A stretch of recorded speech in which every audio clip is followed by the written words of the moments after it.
everybody, good afternoon and welcome to the United Stand. Don't worry, I hadn't forgotten we were meant to be live 10 minutes ago, but for your benefit, we're 10 minutes late because I've been trying to get my head around some breaking news coming out of Barcelona that could be a boost for Manchester United. Now, we are going to be talking about Ten Hag's demands about not wanting to move away from Timber and De Jong, and we should see that as a positive. And there's some news about the price differences between us and Barcelona and us and Ajax and where we're at with De Jong and Timber and a few other things. But we're going to hit this breaking news straight from the start. This is coming through from Barcelona. You should see it on your screen now. But Barcelona will not sign the CVC agreement. Now, look, I'm not going to profess to be up to date with what's going on at Barcelona, and I will say straight from the start, I'm not a Barcelona fan. Most of us aren't. It's a very serious time for a Barcelona fan, and if we mistake or misword things, we apologise. But effectively, what this means is Barcelona are in big trouble. They're in big trouble. They were in big trouble last summer. That's why they lost Messi. They're in big trouble this summer. Financial ramifications mean that this is why De Jong is even being mentioned, because they need to raise funds. Now, they've got three ways of raising funds, and they've mentioned this. Their president mentioned this a couple of weeks ago, that they're going to exhaust these options to raise money. There's three. There's basically Barca Studios, which is, I think it's exactly what it is. It's a studio. They can sell that to raise some money. There's imaging rights, which they can sell, and I think they're looking to sell about 49% of those imaging rights. And then there's something called CVC, which is something that I believe La Liga are doing with a lot of clubs, which is audio-visual rights and broadcasting rights, which again would bring money into the club. Now, this says on the screen that Barcelona will not sign the CVC agreement. So if we simplify that and say that that's something to do with broadcasting rights, Real Madrid are against it. They don't want to do it. And my understanding of La Liga is that Real Madrid and Barcelona have always owned their broadcasting rights, which is why they make more money than everyone else. And which is why, in my opinion, La Liga is not as competitive as the Premier League, because we share our broadcasting rights through everybody. We get parachute payments if you get relegated. It doesn't work like that in Spain. And maybe this CVC, without knowing much about it, is about that. It's about, distributing the wealth. I don't know. Real Madrid are dead against it. Barcelona would be against it, but Barcelona are tempted by it because they need to raise money. Apparently, Barcelona will not go down this route, which removes one of their financial escape routes and makes a Frankie de Jong deal to Manchester United a step closer. Now, it's close anyway, but if that is true below me, that they've removed and said, no, they're not going to do that, that leaves them two other options to raise money. And it also removes time. It removes time. They've obviously thought through this one and they decided not to do it. So it gives Manchester United a little bit of a boost. And it's amazing where football can take you, isn't it? Football can take you into areas that you never thought you were going to go into, where we're now actually analysing the financial structure. The structure? We're talking about the structure of Barcelona. I don't get it. I'm going to ring up Stevie G. He got a C in his GCSE.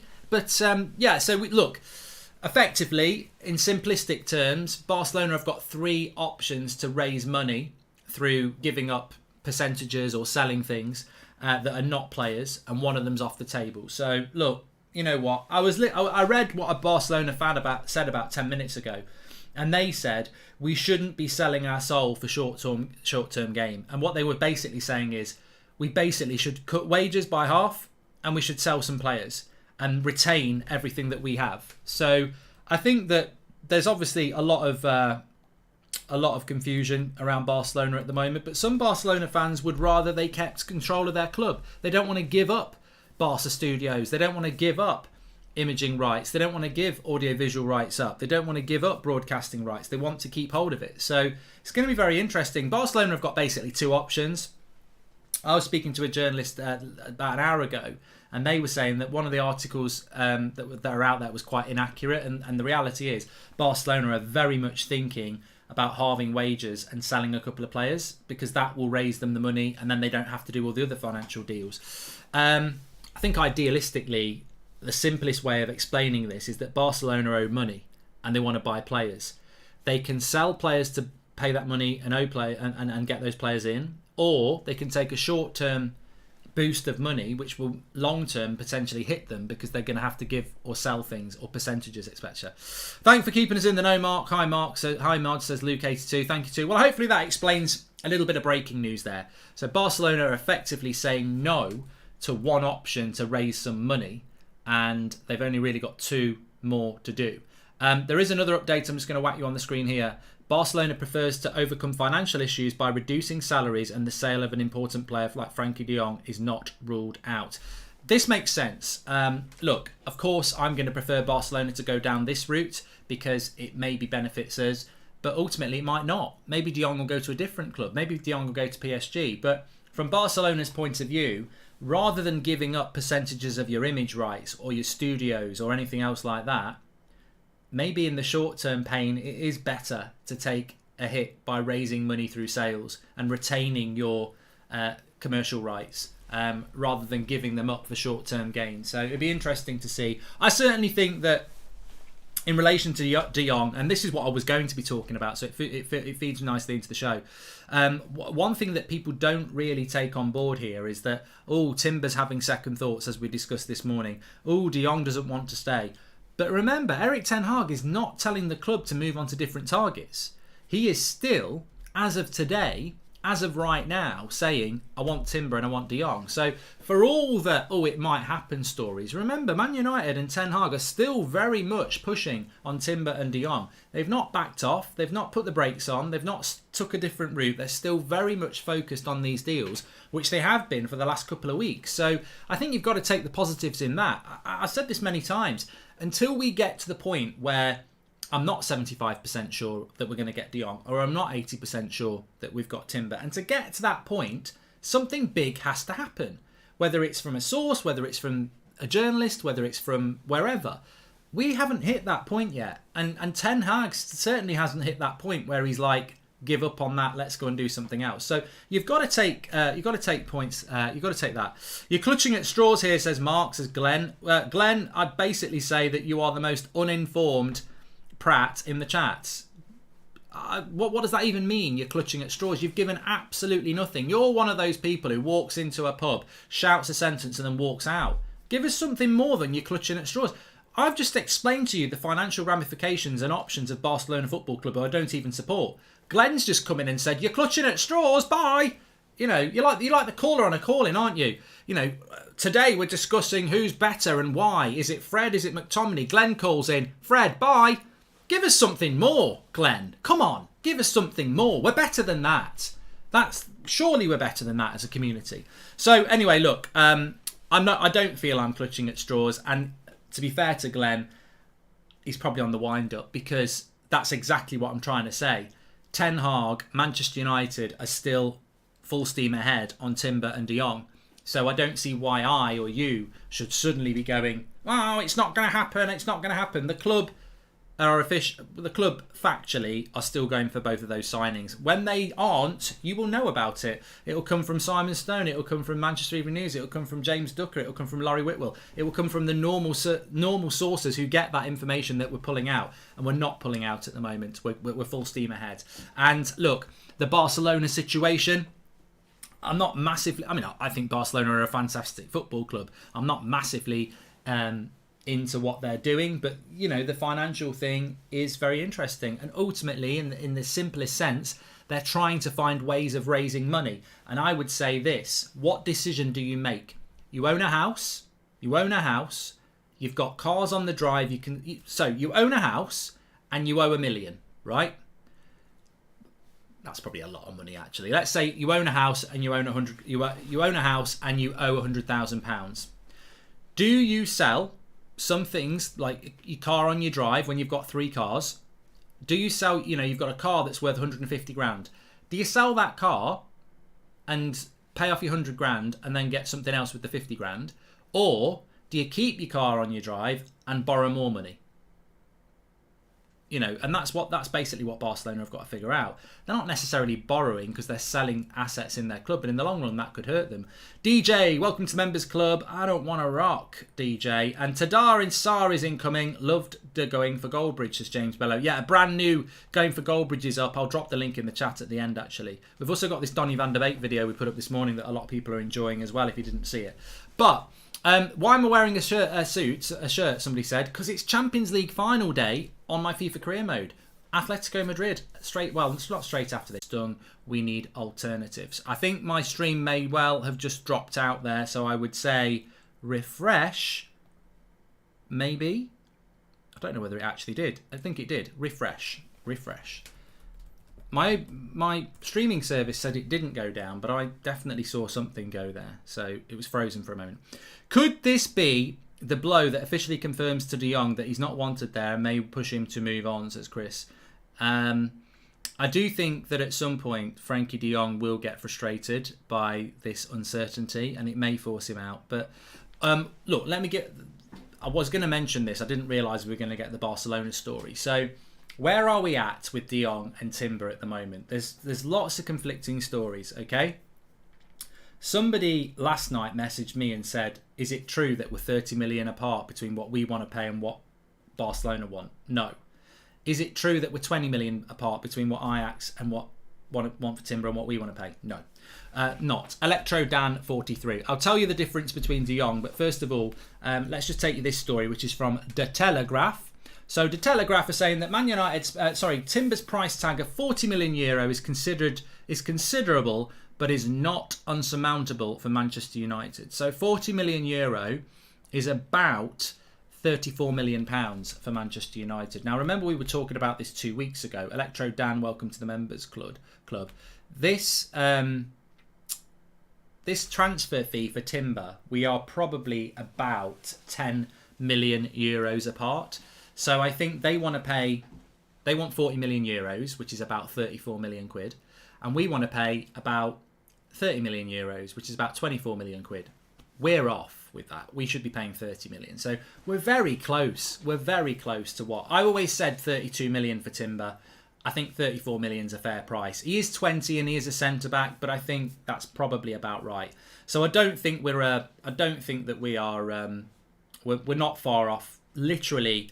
And 10 million euros is not 10 million pounds, remember. 10 million euros is about 6-7 million pounds. So we're negotiating with Ajax for a difference of about 7 million quid, 10 million euros. That's what we're at. So it's not a massive amount of money. In fact, you know what? I always talk about this, and I should just do it. Just do it on the exchange rate. So 10 million. Oh bloody hell! That's wrong. I've just. What? 10 million euros is 8.5 million.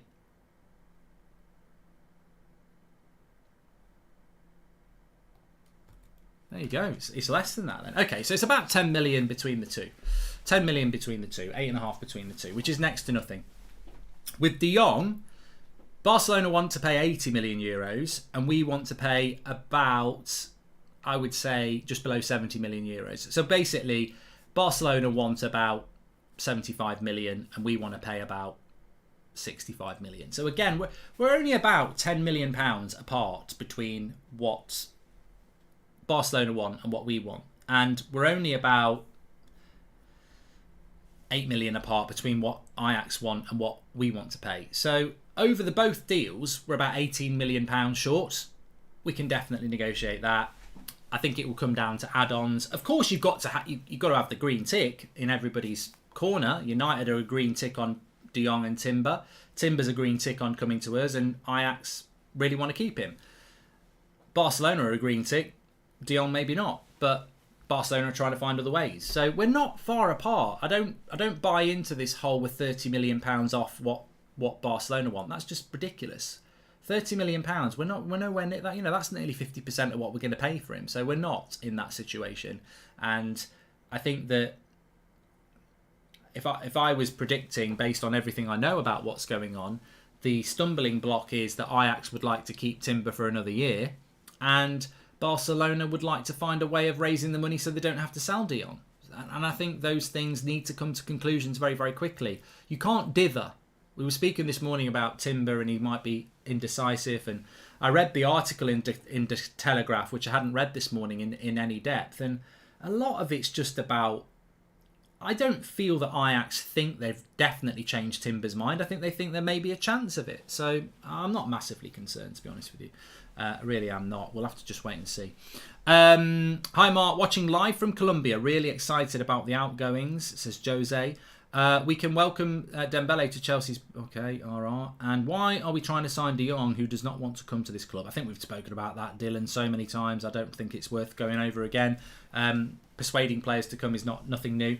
Hi Mark, can't we do both deals on terms over a couple of years? Says Mikael Roach. Yeah, I mean, how we break down things like that is, how we pay is going to be very interesting. Should we start preparing ourselves for Pau Torres, says Jack Harmon.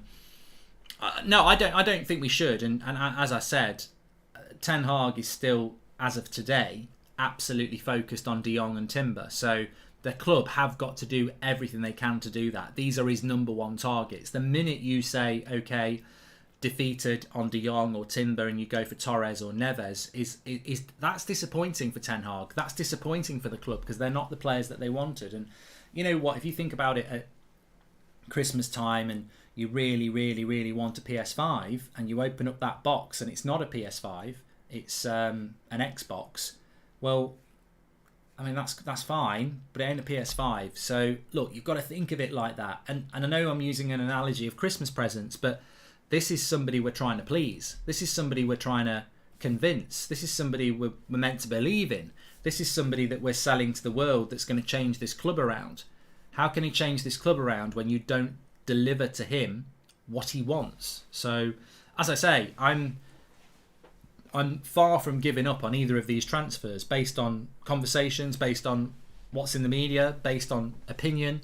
I'm not giving up because there's no way that Man United are giving up and Ten Hag isn't at the moment as well. They're still very determined on those two targets. Who would you say De Jong is most comparable to in the Premier League in regards to play style? He's not a De Bruyne and not a Kante, so who, says Graham Barber. I don't do comparisons on players that I don't think really have a comparison. So Frankie De Jong is Frankie De Jong.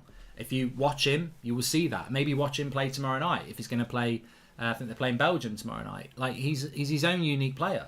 I think that Frankie De Jong does his best work in the opposition half, but I think he does that playing in a midfield too that plays high oppressive football. He's very good on the press. He's very good positionally. He's very good at orchestrating. He's very good at passing. And most of his success comes in the opposition half. He's definitely not somebody that sits in front of the back four. You could get him to do that, but you'd miss out on so much of what he does in an I wouldn't say in an attacking way. I'd say in a pressing way. He's an oppressive player. He's very good in that system. Hi Mark, watching from San Diego, California. Can't wait to see what our starting 11 is going to look like. Hopefully we address the areas of need. It says high power. Thank you very much for the super chat there. Okay, so let's move on. We've spoken about this Barcelona news. There may be some more coming in. I'll just check. I think there is a bit of a concern about how quiet it is in the transfer window at the moment. And I wouldn't be too fussed about that. I would not be too fussed about how quiet it is in the transfer window. It is a bank holiday here in the UK. You may not realise that. So it is a bank holiday in the UK, and that is because it's a Jubilee on a Thursday. It's the Jubilee weekend for the Queen. So I don't know. That means, unfortunately, that there'll be a lot of journalists having the weekend off. There may well be people around Manchester United as well. But, of course, it's not a Jubilee weekend in Spain, and it's not a Jubilee weekend in Europe. So there will still be stuff coming through, and I think that there has always been an anticipation that it would maybe be a bit of a quiet week for Manchester United, which is why they've probably released about Mata today and Lingard and Pogba yesterday. So look, I don't think the prospect, what I'm trying to say is I don't think we're going to get an official deal done or anything like that. I don't think we're going to get a deal done, but that doesn't mean that we can't progress deals. And ultimately, the Barcelona deal may well have progressed itself without our impact. Barcelona have got to figure out whether they're going to look for financial solutions or whether they're going to take on those solutions themselves. and halve wages and also sell players. So I think it'd be very interesting how that works out. And the thing that always resonates with me about this Barcelona story is that, you know, we spoke about one of the financial options for them being turned down, and they've still got 2 more. And you read some people and they're like, well, they've said no to that one, but they'll say yes to those. Remember, Man United have got no right to be in for Frenkie de Jong. Absolutely no right. A month ago, no one was even thinking about it. If I'd said to you on a show a month ago, and I wish I'd had that information. If I'd said Man United are seriously in for Frenkie de Jong, you'd have gone, what an idiot. What is wrong with him? Has he banged his head? And then a couple of weeks later, you would have heard that we were. So let's not forget that this deal came from nowhere. There's no logical reason why we'd be in for him. There's no logical reason why Barcelona would sell him. We're in the Europa League. It makes absolutely no sense. So when you're talking about how are Barcelona going to find ways to keep de Jong, remember they've already looked at a way of not keeping de Jong to raise money, because that's why we're in advanced talks with Barcelona. That's why we're heavily linked to de Jong, because these conversations have been instigated by Barcelona with us. So, all right, they may be looking at audiovisual rights and things like that and selling a studio, but they're also looking at selling a player. They've put that on the table themselves. Man United haven't gone, ooh, you're in financial difficulty. Do you fancy 60 million for de Jong? Because if Barcelona weren't interested, they'd say you can swivel on that. You can jog on. Dream on. But they haven't. They've opened the door to that. So just remember, Barcelona may have other options and may be able to raise money in other ways. But they've put it on the table. They've put de Jong's sale on the table, because Man United may not be good in a transfer window, but we would not just go knocking on the door for a transfer that we've got no chance of doing. So let's see. I do agree with what Stig says, that de Jong is a dream signing. Ultimately, it might end up being a failure, but we will see. I certainly think that if I was Man United, I'd just be sat there going, there's 60 million quid in cash for de Jong. And it's going to be there for the next week, and then in a week's time we've got to move on. It's not a threat, it's not blackmail, it's not anything stupid like that. You need to understand what blackmail is for a start. It's definitely not that. The reality is we just can't. We're trying to rebuild our football club. As much as we'd like to say that 60 million's on offer for you all the way to the end of June, we can't, because there are players like Neves and other players that we need to go for if we're not going to get de Jong. So we've got to say that. But there's 60 million in cash in your bank whenever you want it. Think about it. You've only got a couple of days, something like that. And that way, you've laid your cards on the table, and Barcelona know there's 60 million there if they want it. And Barcelona might come back and say, if you give us 65, we'll do it. And then maybe you do 65.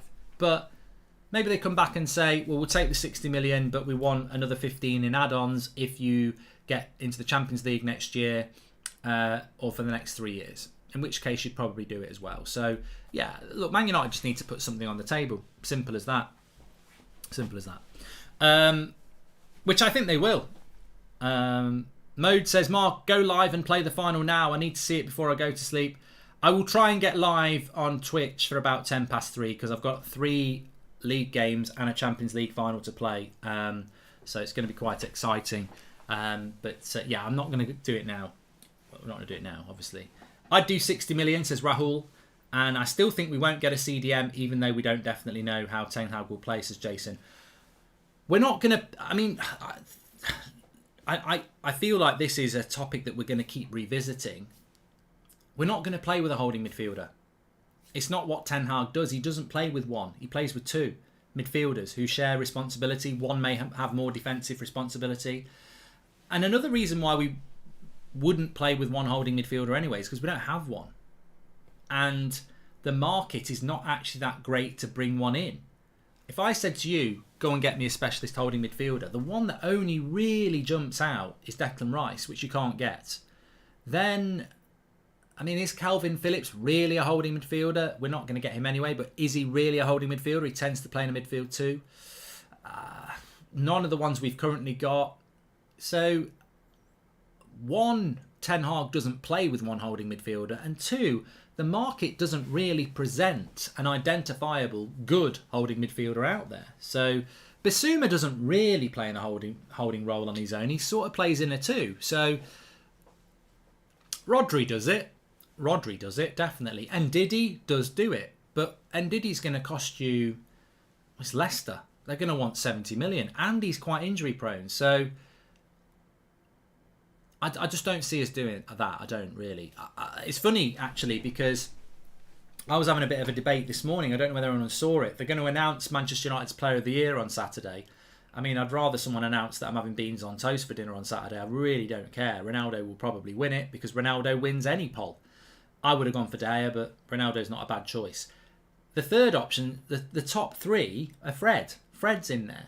Now, I think, as I said on Twitter, De Gea and Ronaldo have probably got votes up here and Fred's down here. He's just the best of the crap. But maybe Fred's going to play in Ten Hag's system in the midfield too with De Jong if we get De Jong. Lots of our fans think Fred's a good player. I don't, but a lot of people do. I respect the opinion. I think he improved a lot under Ranić, but I mean, I've heard people saying that Fred had a great season. He was class. I mean, did we not just get our lowest points total ever? Did we not get dominated every week in the midfield? I mean, if a midfield has been class, I wouldn't expect us to have been dominated and smashed up like we have. I think Fred came out with a little bit of credit, but I still think it's a massive question mark about his actual ability. I think people get locked in on Fred with passion. I don't think he's particularly good. And in fact, I thought he was crap until Ranić came in. I don't know why people have forgotten some of his performances before that. So, but I do think with Fred that there is something there that he has some attributes that may be useful to Ten Hag in year one. And I think if we did get De Jong, he might use Fred in a two. Fred to the left and De Jong to the right. Because out of everything we've got, Fred is probably the one that suits better. He probably needs a bit of guidance on defensive stability, but we might end up... What I'm saying is we might end up using Fred and De Jong. As soon as Man United look in the shop window, the prices magically go up by 30%, says Mark Heath. Højbjerg from Spurs. Yeah, we're not going to get him though, are we, Jack? We're not going to get him. We need 2 or 3 midfield players minimum. That's how neglected our midfield has been, says Stu. Yeah, I mean, if we don't buy anybody, we've got McTominay, Fred, and Donny. Bruno can't play in the midfield too, so Garner potentially... We do need to buy 2. Matic is gone. Pogba's gone. Yeah, it's going to be interesting because whether we get De Jong or not, who's the second midfielder? The backup option is meant to be Neves. I know Arsenal are sniffing around Neves. There's quite a few clubs that are sniffing around Neves. It's the thing I find quite funny is that it's really worth sticking in there for De Jong as long as we can. Because if we don't get De Jong, it's not guaranteed that we get Neves. You know what I mean? It isn't. I think some fans think, well, if we don't get De Jong, we'll just get Neves. It's not guaranteed we're getting Neves. There's competition for Neves. There's about 4 clubs interested in Neves. So it doesn't necessarily mean, we should just... I saw somebody saying it the other day. We should just walk away from the De Jong deal and go and get Neves. Like Neves is just waiting outside Carrington like this. Please let me in. He's not. He's got other options and he's got George Mendes in his corner as his agent as well. So I don't think Neves is a quick deal. I think some fans think, well, let's walk away from De Jong today and sign Neves tomorrow. That's not how George Mendes works. Said the same about Nunez. The way George Mendes works is he will assess every option and discuss it and go back and negotiate. And so Neves may be a deal that doesn't happen until late June as well. So it's worth hanging in there for your number 1 target because you just don't know and you save yourself time. Do any of United's youngsters suit Erik ten Hag's style? Ahmad, Garnacho, Hannibal, says Tom. Well, I think if they're good enough, they do. You look at what he did with Tadic. Sometimes he played him as a 10. Sometimes he played him off the wing. He plays with a front 4 effectively. There are 3 attackers behind an attacker. So people like Garnacho, Mabry, they occupy those positions. So I don't see any reason why they couldn't be utilised by Ten Hag, to be honest. But those are things that we're going to see over the summer and more importantly over the season. I wouldn't be opposed to loaning Mabry out. You look at what it's done for Ghana. It's not a bad idea to loan Mabry to a Birmingham or a Forest or someone like that, or a try and think of some championship teams, or a Reading or something like that. 46 games in the championship does a lot for people, not just Man United players like Ghana. We've seen it work with Mount and Tammy Abraham and Tamori. They all spent a year in the championship. So are some of these players going to... I think the question is, are some of these players ready to go straight into the United first team squad, or do they need a loan? We'll have to wait and see how that develops. Yeah, definitely. Okay, that's working now, which is good. I just wanted to check. Juan Mata's gone, as we know.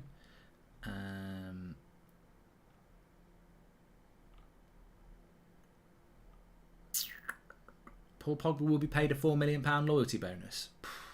Okay, Man United really need to sort themselves out. They really do. Romano just said we're waiting on proposals for Wan-Bissaka. And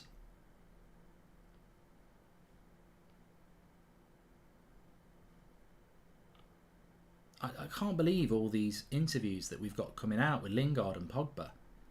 Like, we're a weird club at times, aren't we? Like, we're putting out interviews with Jesse Lingard about his favourite moments at Manchester United. He's not at Man United anymore. It's like when Solskjaer left and we did an interview. We're a bit weird with the way we deal with some players and then the way we don't deal with others. Like, some players, we let them go and then we do interviews. Some managers, we sack them and we do interviews. And then managers that have done better, like Mourinho, it's like, get out. Or Van Persie, who won us a title, get out. We're a bit weird about stuff like that. We should definitely focus on De Jong and Timber, but I think it would be a good idea to sign someone else on Ten Hag's list to show those two are intense. It's PQ. Yeah, but I don't think you can snooze, mate. I don't think you can sleep. I don't think you can go to sleep on these deals. I think with Timber and Frankie De Jong, you've got to be on it all the time. If you step back and try and do another deal, you might lose out. I said this last night with De Jong. We need to speed it up, because what if PSG do step in? What if Barcelona do find another way to raise money?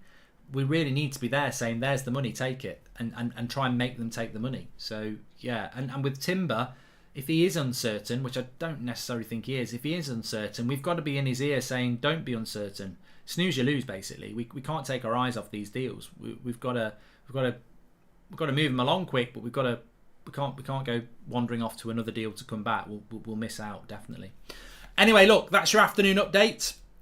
Thanks everyone for watching. Make sure you smash a like on the video. You've got two options now. 3 options. You can watch the What Next for Donny van der Beek video, which I've pinned at the top of the live chat. That will take up 10 minutes of your time.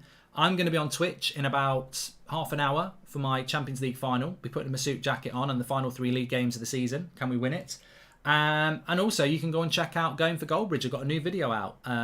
Just type in Going for Goldbridge on the search, or go through my Twitter feed. You'll see it there. Check that out as well. So I'll speak to you in a little bit. 8 o'clock tonight as well, as usual.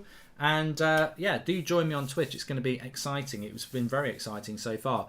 Please do subscribe to the channel as well. We're very close to 352,000. We're only about 90 away. So subscribe, bottom right-hand corner.